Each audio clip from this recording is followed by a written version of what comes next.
Welcome to another edition of Mike and Scott's BS Session, home of the latest news in the bass fishing industry. So pull up a chair and get ready. This is not your mama's fishing show. Okay, enough of the blah, blah, blah. Here's Mike and Scott. There we go. We're back. We're in. We're late.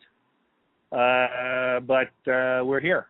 And I am not in the garage tonight. I am actually outside on my back deck in this beautiful weather, having a cold one, and getting ready to do the show. Our buddy Scotty is going to be a few minutes late, but he is going to be here. He just got off the phone, and he'll be here or calling in a few seconds. Hopefully he'll show up here on the board in a couple of minutes. Let me just open up the chat room here since we're late. Again, my apologies for being a bit late. Opening up the chat.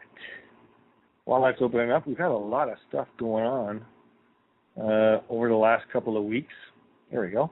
Chat room's open.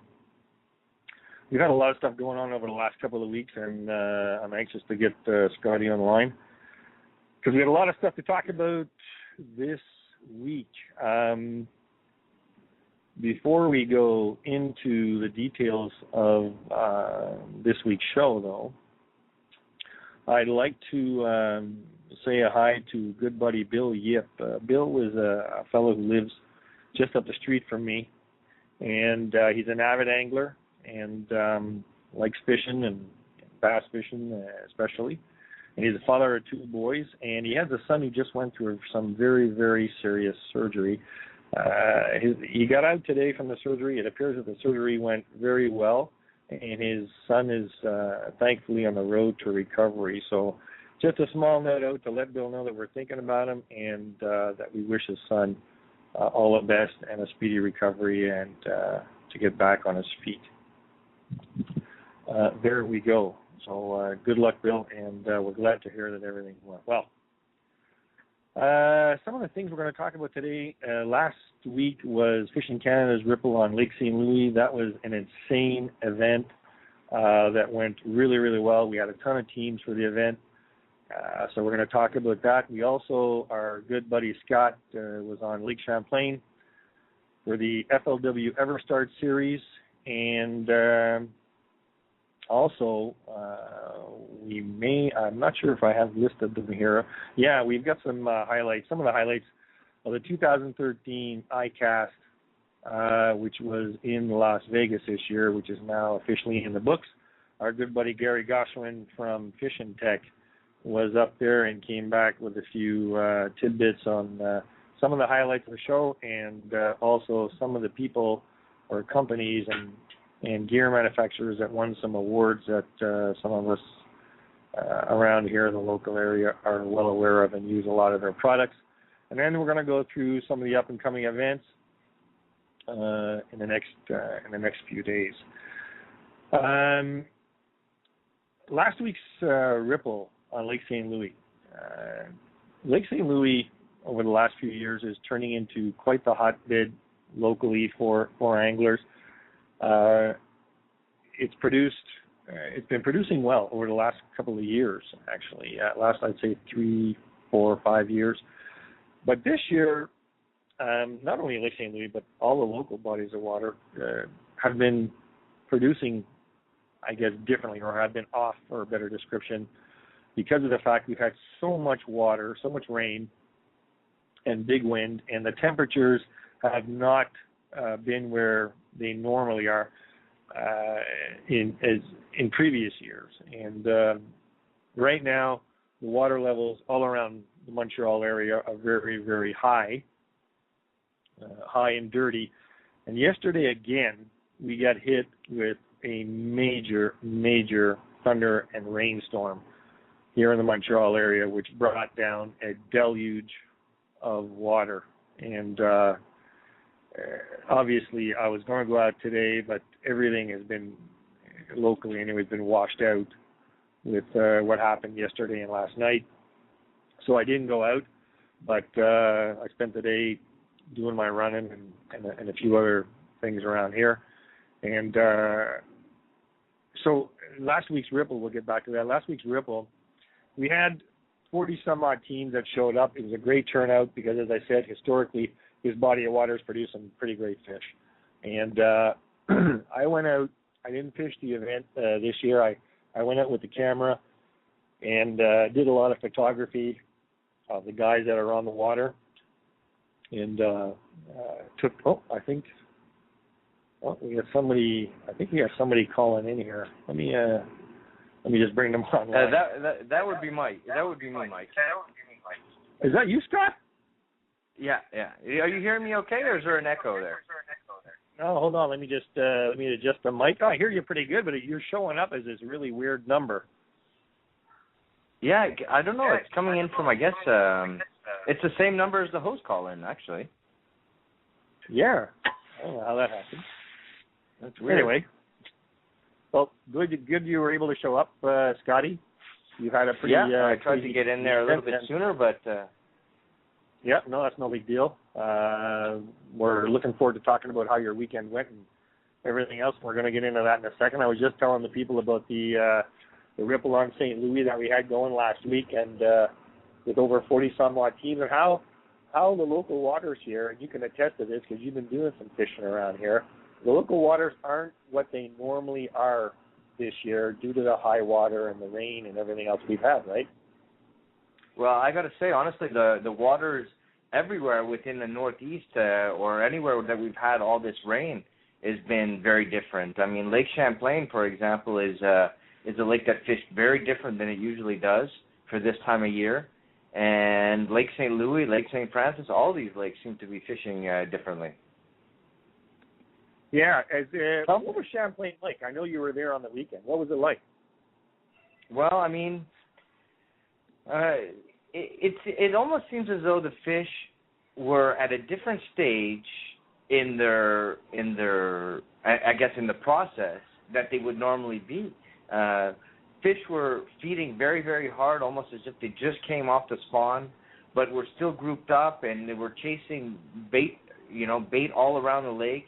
The largemouth in the south, because I had fished the whole lake from south end to the north end, the fish down south in Ticonderoga region were almost more advanced despite the water conditions. And it was explained to me, I talked to Dale Brown, and Dale had explained to me that the fish had gone through their normal spawning process up in Thai as they would have normally, but because of the water conditions, stayed in those same areas that they would have been. So those people who thought that maybe they had the fish had moved to the back of the bays or into the trees,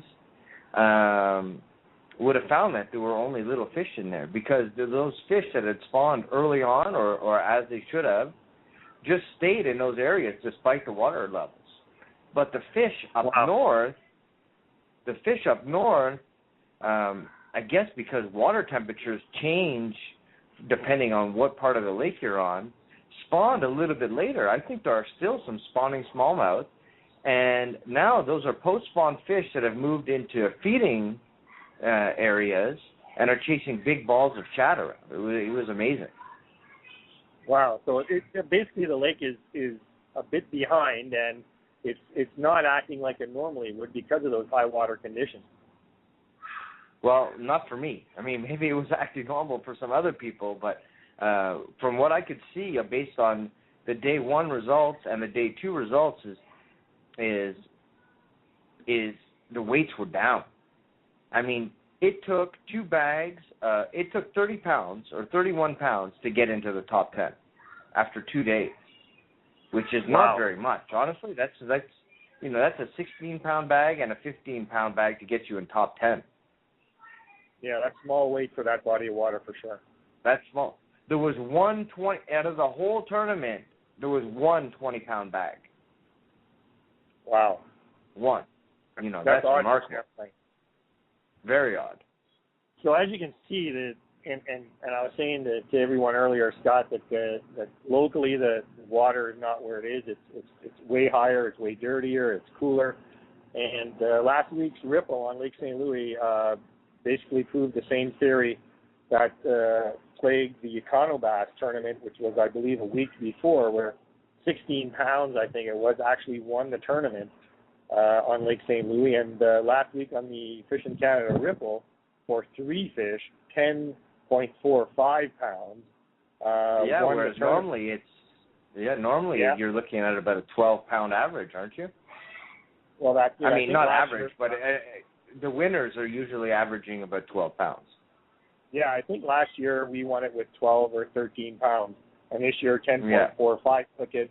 And the lunker this year, the lunker was 4.05 pounds, so barely over 4 pounds lunker. So the weights are definitely last small. last year I had the lunker, and it was almost a 6-pound largemouth. That's right.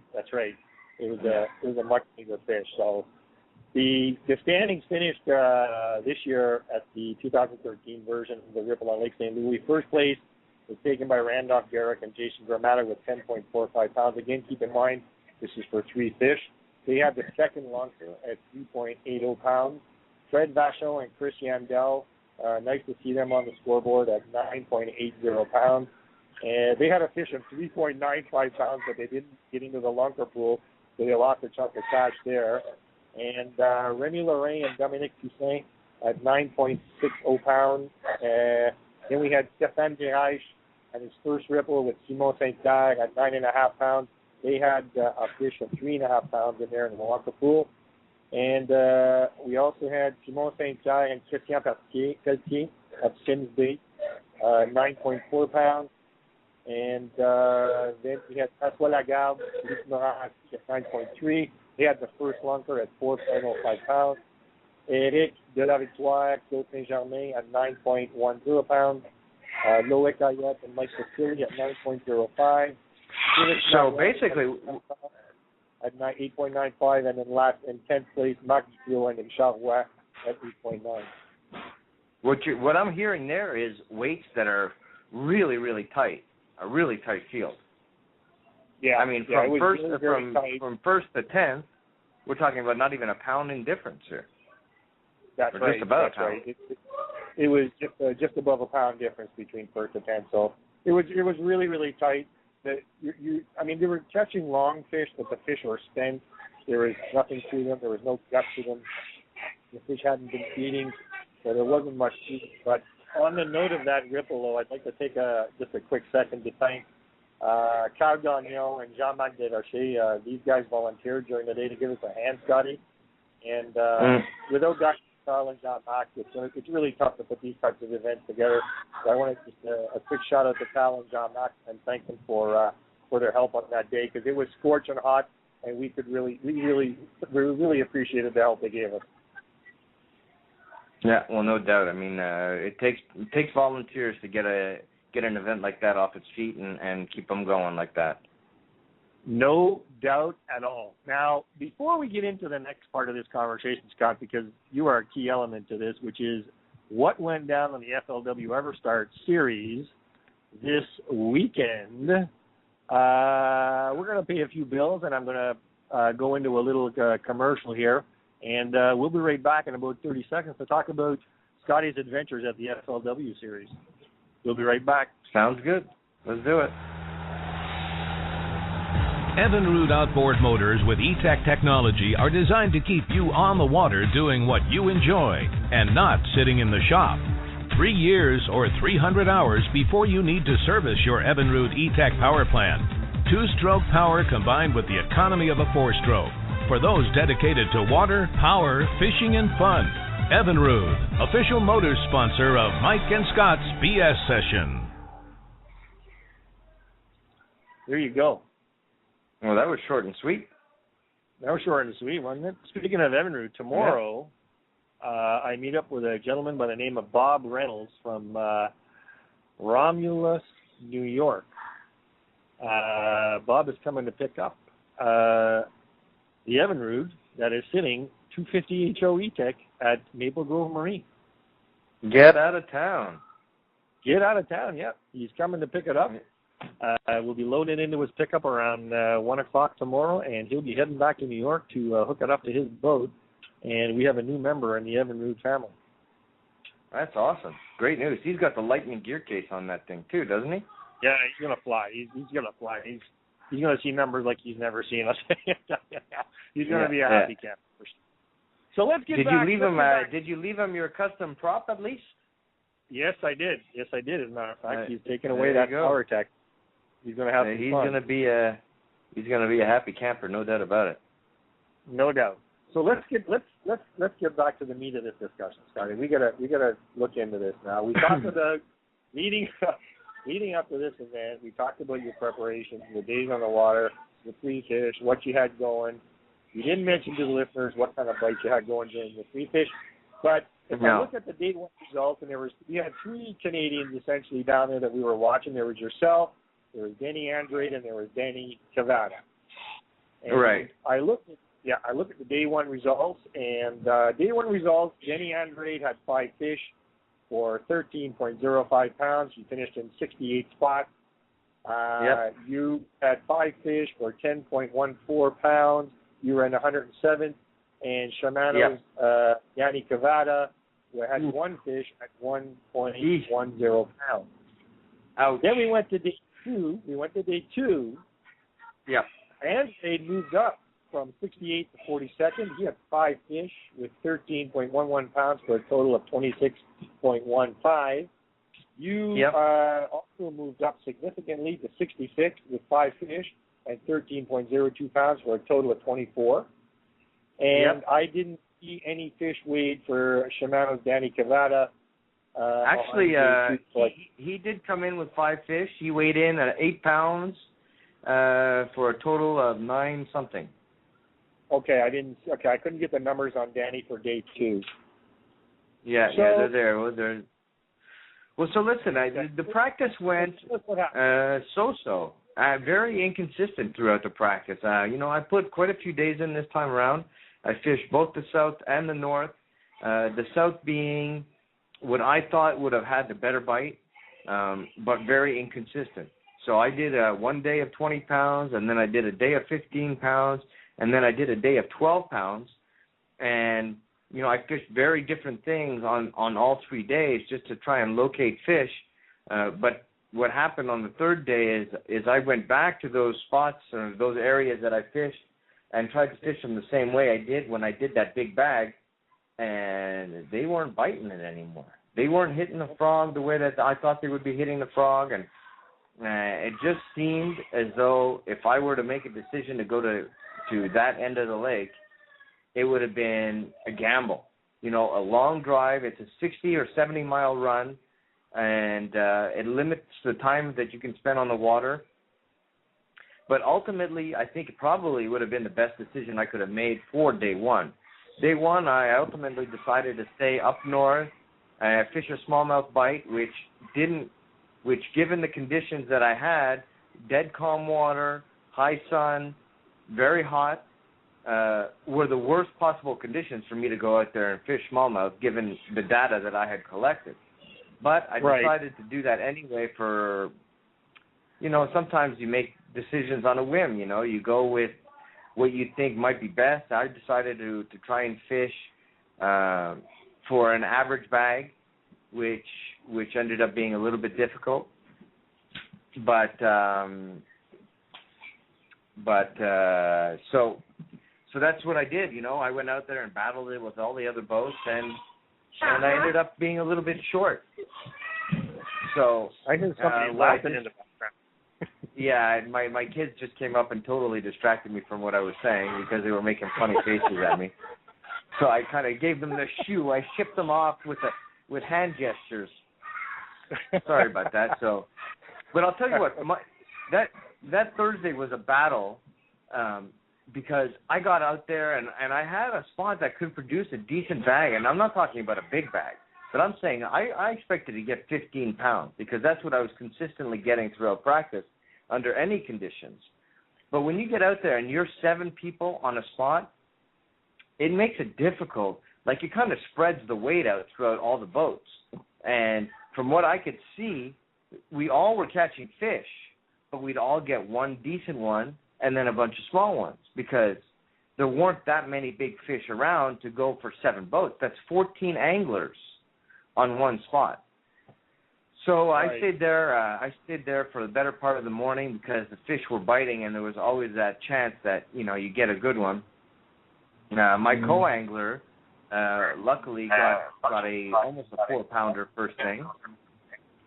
But I wasn't able to lay into one of those big ones.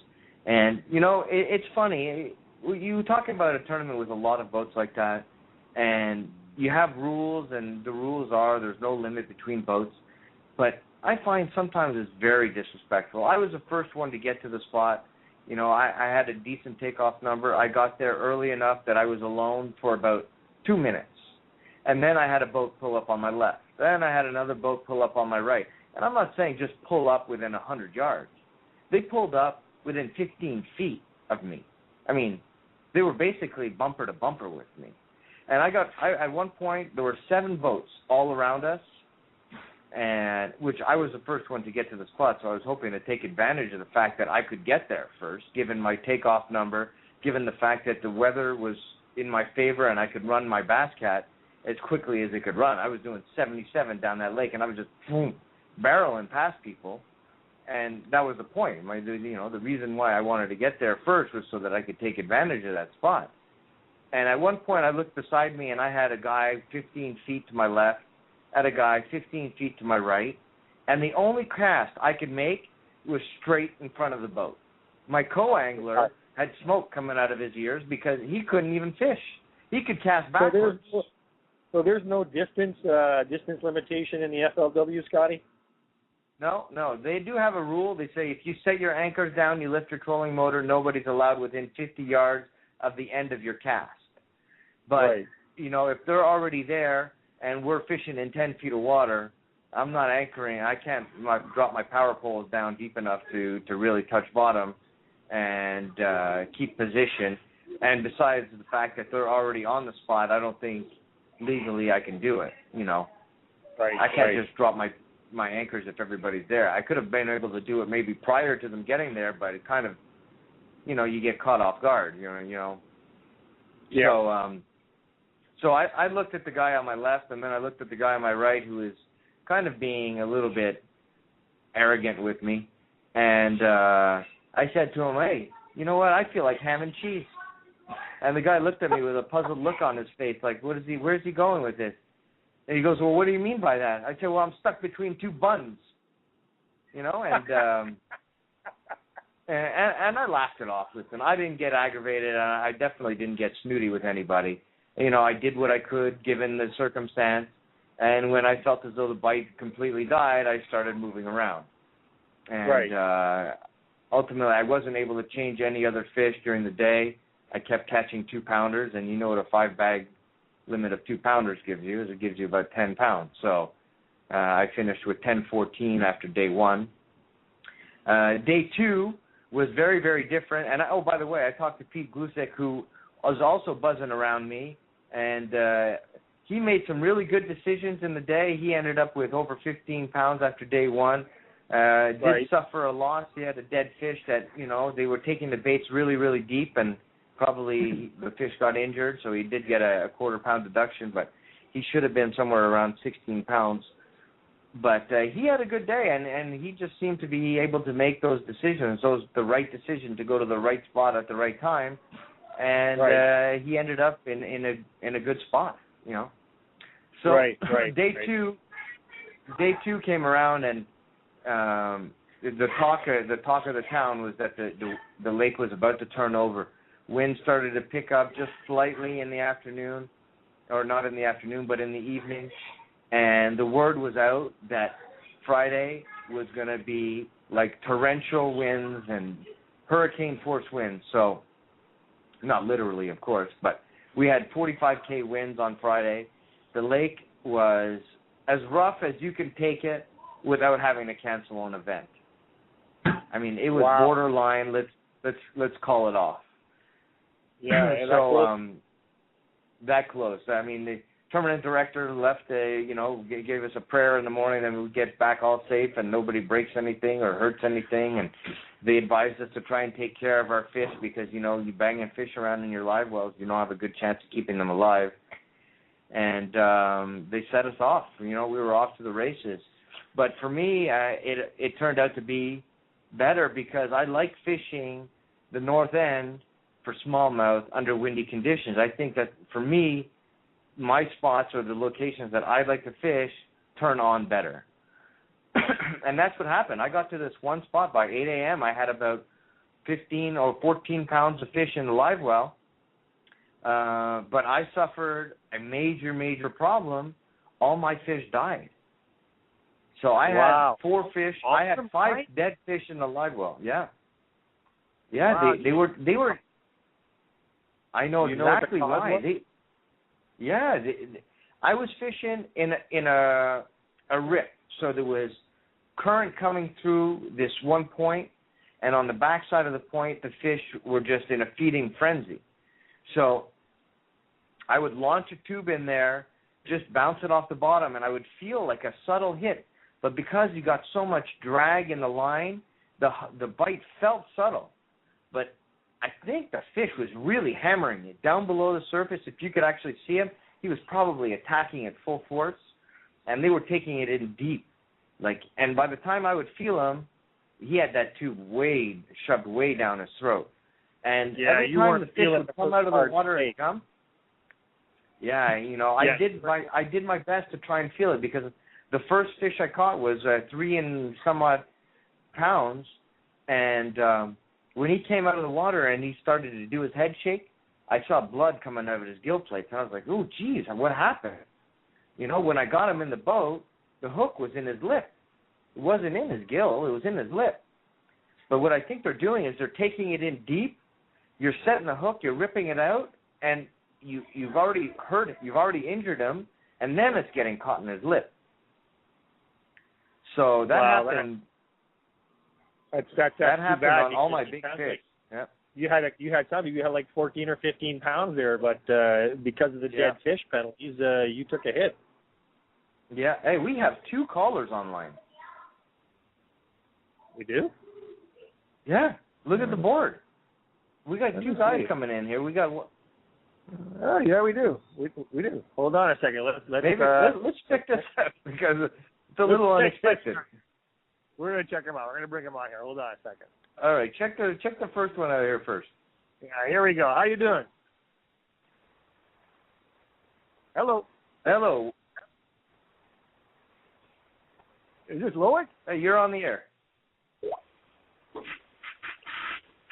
Okay. Oh, we got a 5th caller. Well, I think we're being hacked here. Okay, hold on. Let's put this guy back on hold. Mike, let's go back to the second caller that we got on here. Hey, you're on the air with Mike and Scott. Okay, you're not on the air with Mike and Scott. We'll put him back on hold. See if we'll get back to him later. We'll try one more. Let's go to Tyler. Yeah, let's go to Tyler. Hello, Tyler. You're on the air. Hey guys, how's it going? We're doing great. How you doing, buddy? I'm good. I was just wanted to call in about a trip I took to Lake Erie and a fish I caught. Sure, tell us all about it. Well, I went and we were on the south end of Lake Erie, and we were fishing, and this huge trout came out of the water, and it swallowed my friend's penis. All right, Tyler, you know something? I think you got to find another lake to fish in, and your buddy's going to need some plastic surgery. We'll be talking to you soon. We don't have time delay on here, right? Apparently, we got hacked. We just got trolled. That was pretty funny. Yeah. I knew it sounded fishy. Yeah, that was funny. The third caller.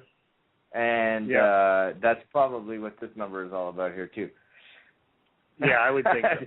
There's a first for everything, though, isn't there, Mike? There is. It was bound to happen. It was bound to happen, and it has I finally feel bad happened. for his friend, though. I mean, you know, the funny thing is usually when you're talking about a friend, it's usually because it happened to you, you know. So Tyler, it's very unfortunate, but you know, you don't have a penis to go with your balls either, so it's a shame. There's nothing worse when the trout are biting, right? Yeah, the trout are biting. They always go for the little worm, right? That's definitely the case. Listen, that sucks that, you know, had the 5 dead fish, because that would have definitely moved you up. I ended up changing one, and I had one that was barely alive. He was on respirator by the time I got him to the weigh-in, and he was kicking. I managed to save him, and then we took care of him at the end. We put him in a separate bag and made sure that he had good water and oxygen, and he made it. Right. He made it back to the lake, but so what can you do? I mean, that was bad luck. I mean, they were taking it in so deep that I kept injuring them, and it was terrible. I felt bad, and they were good ones. The big fish just kept taking it. They were aggressive, just over aggressive. Wow, that's too bad. Well, you know, when's your next event? I think you're on Oneida next, right? Yeah, Oneida is a lake I've never fished before. I'm pretty stoked about it. I'm a little worried at the same time because I have to go check out a new body of water, and it doesn't seem like it's an easy fishery. It seems like it's pretty tough out there. I know Ken did real well. I mean, he finished second not long ago on that lake. Yeah. But I don't know if he's going to give me any of his secret spots because I know he's fishing that event also. So. Well, we have ways to make Ken talk, right? We have those pictures. Remember? Yeah. That's a good idea. I'm gonna have to send him off a message. A little blackmail never hurt anybody, right? Hey, look, you know, you got to do what you got to do. Yeah. Sodium pentothal. You know where I can get my hands on that stuff? Hey, Scott, our buddy Gary got back from Icast last Friday. And, he was in Vegas, as you know, and he said it was an insane show this year. He was going to post some pictures from there, but he didn't get around to actually putting anything online. But he was telling me that the place was just loaded with some new equipment that's going to be coming out, obviously, in the spring of 2014. And, of course, Fishing Tech will be carrying a lot of that gear, which is why Gary was up there in the first place. Gary usually is the first guy to be carrying all the new and latest and greatest equipment, right? Looking at some of the highlights of the show, some of our sponsors got recognition this year for best boating accessory. The Power Pole Drift Paddle won the award. So kudos to our boys Lenny and Curtis up at Power Pole.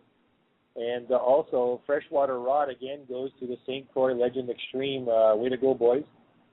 Great job in the rod department. So good job at Icast this year. And me and you were planning to go to that one next year. It's in Florida next year in your old backyard. Yeah, sounds good. I mean, I'd definitely be into that. I would have liked to have gone this year. Yeah, me too. I would have loved to have gone. Also, another award that was given out was the best saltwater rod, which was the St. Croix Legend Inshore, which is a fantastic rod. I don't know if you guys have ever seen it or used it, but it's an incredible rod that gets great reviews from all the pros that use it in Florida and also the regular fishermen that are fishing down there. So St. Croix, again, taking 2 more awards this year. They're taking the title. I don't know what these guys are going to do for an encore, to be quite honest. It's crazy. Well, you know what? If they just keep reproducing what they're doing, and they're sure in for next year also. I mean, I don't know what else anybody else can do to match what they're bringing to the table these days. So. Yeah, no, for sure. Craziness. Before we go into some of the up-and-coming events and get into the shout-outs to the sponsors, Scotty, we're just going to bring in a quick commercial break here, pay some of the bills.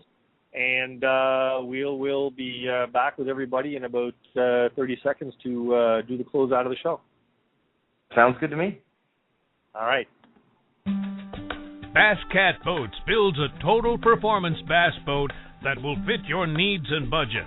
From the Margay to the Jaguar, Bass Cat will have you covered, no matter your type of fishing or the body of water you call home. For a sure bet on where to spend your hard-earned money, you owe it to yourself to look at Bass Cat. Look them up at www.basscat.com. There you go. There you go. You can probably hear me. Yeah. There's a young guy, but 3 yards away from me here, screaming his head off, playing on his tractor. I don't know if you can hear it or not on the mic, but No, he's over there he's having a grand old time. He's having a ball. Yeah, he's having a ball. He's having a ball. Let me just look here at just looking at some notes. Some notes. Where are we? Well, I think the next ripple is on the Richelieu River, August 3rd. As a matter of fact, it is actually. It's August 3rd. August 3rd on the Richelieu River. And this year, unlike what we have done in the past, let me just get my notes here. Users, desktop, and BS session. Notes.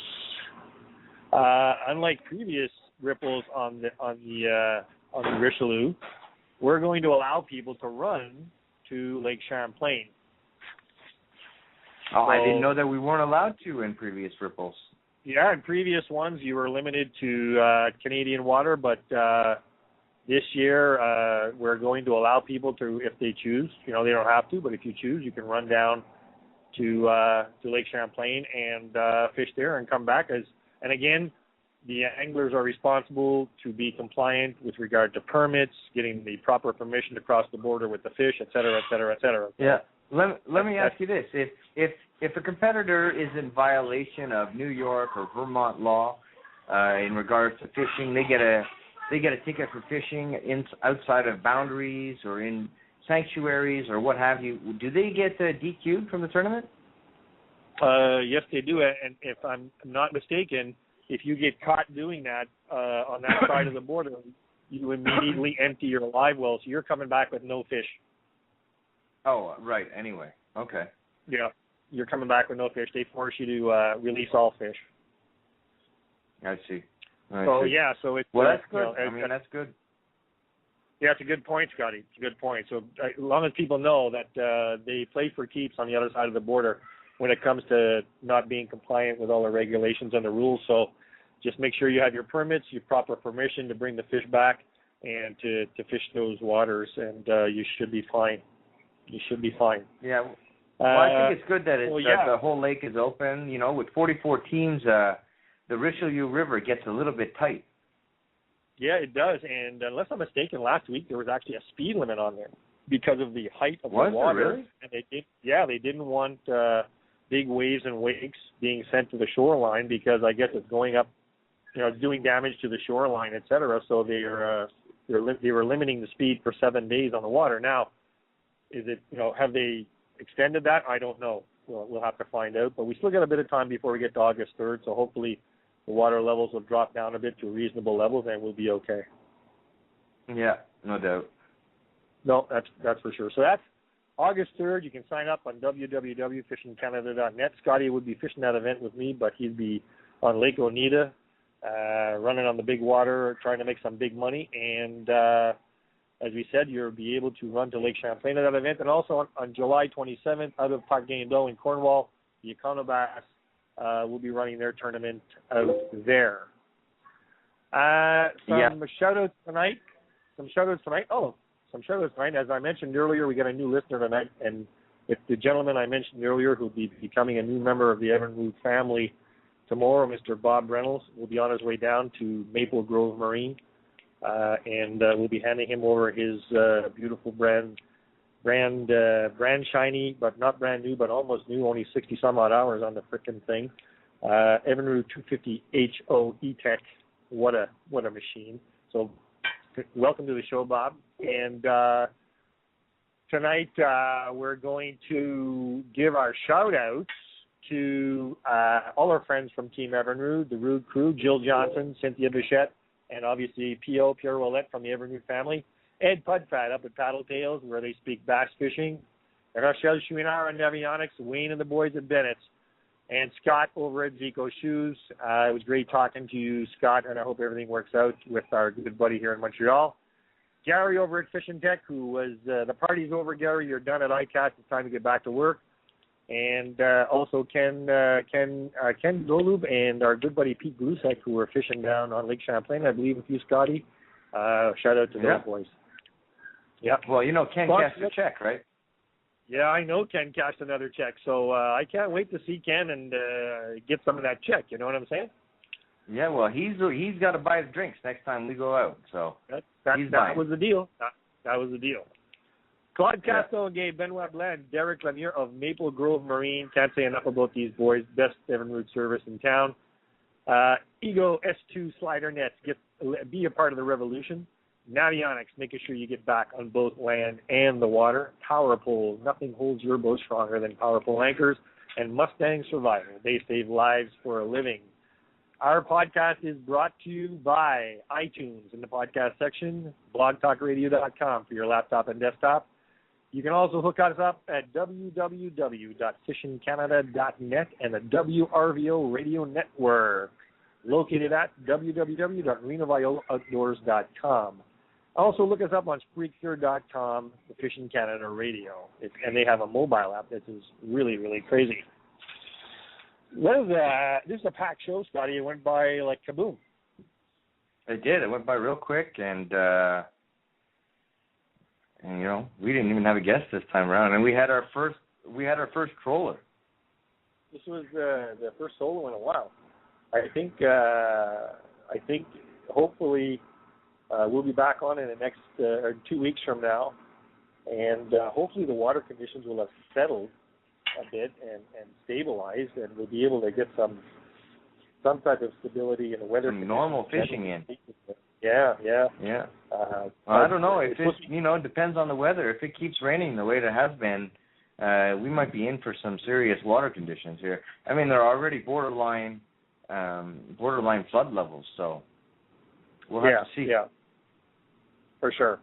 So hopefully we'll get some more stability in the weather, and things will flatten out, and we'll get into normal conditions before we head into the fall season. And when you get back from Lanita, we get an appointment. Me and you get an appointment in Cornwall. Yes, we most certainly do. All right, that's I know the next you get big event anyway. Yeah, that's for sure. I know you get a house full of kids tonight, Scotty, so I'm going to let you go, and we're going to let all our listeners get back to vacation. To all my friends who have begun the construction holidays, which is a tradition here in Montreal, Quebec, this time of the year. The construction industry goes on holidays for 2 weeks. To all my buddies on holidays, enjoy yourselves. Drink and enjoy and be merry. Do not drive. Be safe. And we will see you all again in, what's the date 2 weeks from now, Scotty? Do you know? That's a very good question. I can open that up right now and find out. Yeah. No, me neither. Month, here we go. Month, 2 weeks. We are now, so we're talking about the 3rd. The 2nd of August. Correct. That's the night before the tournament on the Richelieu. Exactly. There you go. All right, buddy. Exactly. Let's park well, the card. It was nice talking to you online tonight for a change, and thanks to all the listeners for listening in. For sure. And we'll be back again on August 2nd with some more of the latest and greatest of what's going on in this industry. So tight lines, everybody. Let's punch the card on this one, Scotty. Great speaking to you. Let's do it. Take care.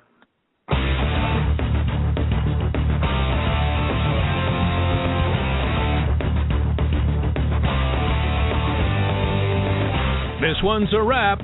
We hope you enjoyed the show. You can subscribe on iTunes, the WRVO Network, Spreaker.com, www.blogtalkradio.com, and www.fishin-canada.net. See you next time for another BS session. next time for another BS session.